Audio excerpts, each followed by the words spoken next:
Dans notre monde moderne, on veut toujours plus de quelque chose. Et lorsque quelqu'un commence à s'entraîner, il veut donc toujours plus de conditions physiques. Et quelle est la stratégie qu'il emploie pour avoir toujours plus de conditions physiques? Il fait toujours plus d'entraînement.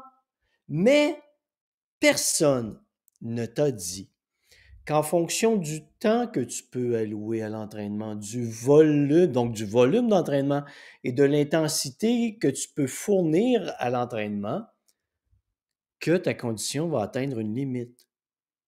Ça va s'arrêter là.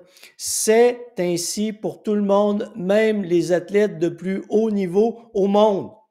Ils vont arriver à un maximum de conditions physiques. Il n'y a plus rien à faire. Il n'y a pas plus d'entraînement qui vont les amener à plus de conditions physiques. À ce moment, il faut travailler sur des détails spécifiques dont je parlerai dans un autre épisode. Mais si dans ta tête, tu es drogué à l'exercice et qu'il faut absolument que tu améliores constamment ta condition physique, tu vas échouer. En fonction du temps que tu peux allouer à l'exercice, imaginons que tu puisses allouer 6 heures à l'exercice par semaine parce que si tu es intelligent, tu comprends que tu as une vie à côté, hein? Tu as ta famille, tu as le travail et parfois, si tu veux faire plus, ben abandonne tout et va t'entraîner toute la journée. Deviens un athlète professionnel. Mais la réalité de la majeure partie des gens, c'est pas ça. On a une vie. L'entraînement ne peut pas être tout en fonction de ce volume d'entraînement et en fonction de l'intensité que ton corps est capable de tolérer. Parce que tu vas tenter de manipuler toujours volume et intensité parce que tu veux toujours plus de conditions physiques. Qu'est-ce que tu vas faire si tu ne peux pas faire plus de temps d'entraînement? Tu vas faire plus d'intensité. Ah, c'est toujours plus de plus dans ta tête. Et plus d'intensité veut dire épuiser tes réserves énergétiques. Toujours te fatiguer encore plus. Et ça n'a pas de sens. Parce que tu luttes contre quelque chose d'impossible à vaincre. Et cette chose impossible à vaincre, c'est le plafonnement de ta condition physique. C'est inévitable. Si tu veux de bons résultats et des résultats à long terme, il faut que tu sois conscient qu'il faut que tu arrêtes de vouloir toujours plus de plus à un certain moment dans ta vie. Il faut que tu te comportes intelligemment.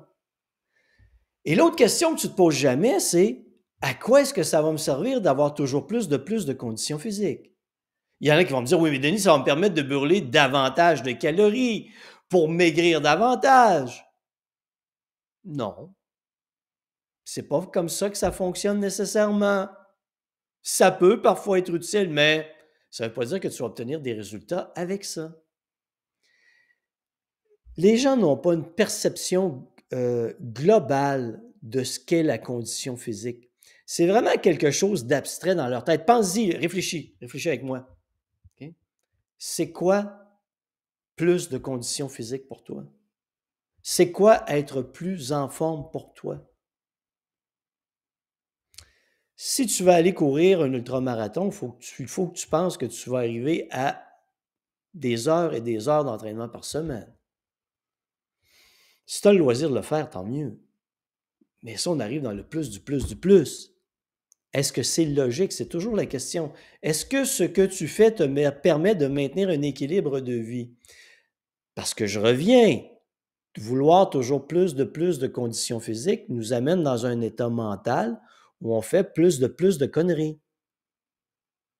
Et ces conneries, c'est de croire que dans notre vie, l'exercice est la seule chose qui a de l'importance. On fait abstraction de tout. On arrive à faire abstraction de l'équilibre de vie. Et l'équilibre de vie, c'est ta famille, c'est les loisirs, c'est les amis, c'est le travail et l'entraînement. Il y a seulement 24 heures dans une journée. T'en dors 8. Le reste, il faut que tu le répartisses dans toutes tes activités.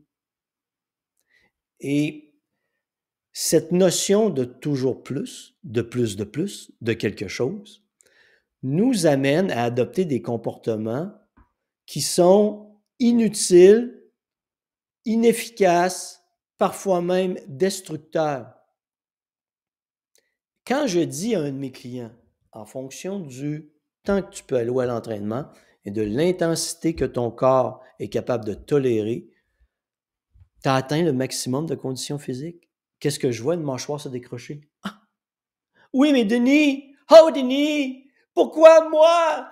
Pourquoi est-ce si dur la vie? Pourquoi c'est si injuste? Non, non, c'est pas si injuste. C'est comme ça, tout le monde va plafonner. Et quand tu acceptes ça, tu réalises que le volume d'entraînement que tu fais à l'heure actuelle et l'intensité d'entraînement que tu respectes te permettent d'atteindre et de maintenir une condition physique fonctionnelle. Qu'est-ce que veut dire fonctionnel? Tu peux faire tout ce que tu veux dans ta vie, librement, avec plaisir, sans limitation. Tu peux jouer avec tes enfants sans être mort, essoufflé, à tomber à genoux au sol parce que tu n'es pas capable de jouer au soccer avec tes enfants. Tu peux monter des escaliers sans que le cœur se mette à battre à tout rompre dans ta poitrine. Tu comprends ce que je veux dire? Tu es capable de lever les bras dans les airs sans sentir d'essoufflement. Tu comprends? Tu es fonctionnel, tu es autonome. Enlève dans ton esprit cette foutue notion de toujours plus, de plus, de plus, de plus. Et ça amène d'autres réflexions, parfois même assez stupides. Oui, mais Denis, si je maintiens toujours le même programme d'entraînement, je ne m'améliorerai plus. Ben, c'est exactement ce que je viens de te dire. Tu vas plafonner. Mais le programme d'entraînement que tu maintiens, que tu fais, va te permettre de maintenir le même niveau de condition physique. Oui, mais Denis, j'aime ça changer de programme d'entraînement parce que ça va me permettre de travailler d'autres muscles et d'améliorer ma condition physique encore plus de plus. Je suis bien d'accord, change de programme d'entraînement. Mais si ta condition physique est plafonnée, tu vas jouer dans le même étendue de conditions physiques. Tu n'en gagneras pas nécessairement davantage. Il te faut un peu de sagesse, un peu d'intelligence, un peu de compréhension pour que tout ça t'amène à réaliser que ton corps n'est pas une machine qui va constamment te donner plus de conditions physiques. Ça va arrêter et il faut que tu l'acceptes. C'est comme ça chez les athlètes. Quand on arrive avec un athlète qui atteint son maximum, ben, on travaille sur des détails, la gestion de la nutrition, la biomécanique de mouvement, la gestion des réserves énergétiques, la récupération, la quantité de sommeil. On y va sur d'autres variables qui vont venir bonifier ce que l'entraînement apporte. Mais on n'amène pas l'athlète à toujours plus de plus quand on sait que le plus de plus ne va que l'épuiser. Notre corps a des limites. C'est ce que tu dois comprendre. Il y en a qui vont m'écrire, non, notre corps peut faire des miracles.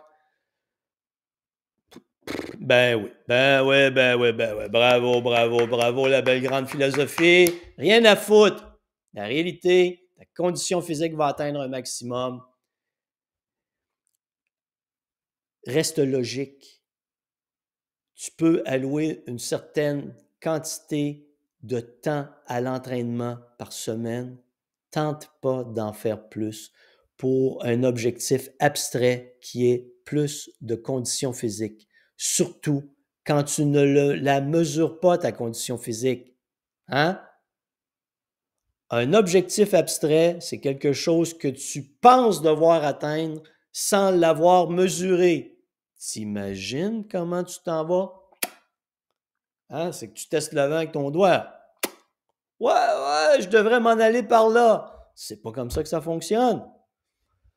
Mon téléspectateur, ma téléspectatrice, bonne réflexion et pose-toi la question, est-ce que ma condition physique a atteint son maximum?